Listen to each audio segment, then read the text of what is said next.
Alright, let's talk about something we all know we should do, but most of us either forget or do totally wrong: flossing our teeth.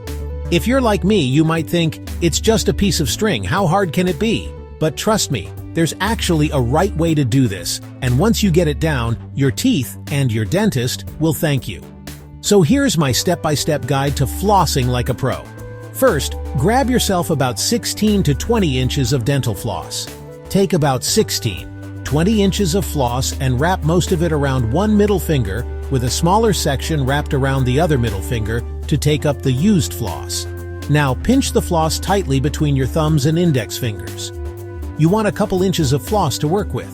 Carefully slide it between two teeth.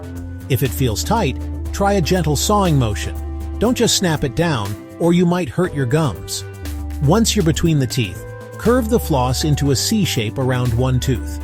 Gently rub the floss up and down the side of the tooth, going just below the gum line.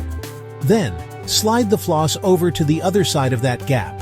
Curve it into a C around the next tooth, and repeat the same up and down motion.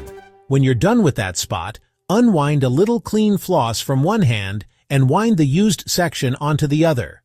Move to the next teeth and do it all again. Don't forget the backside of your last molars. When you've covered every tooth, front backsides, throw away the used floss. Please, don't flush it.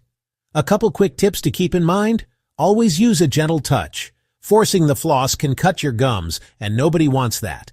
And if you're just starting out, your gums might bleed a bit.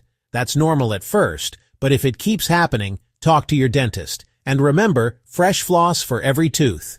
You don't want to move bacteria from one spot to another. That's it. Flossing doesn't have to be a chore, and once it's a habit, your mouth will feel cleaner than ever.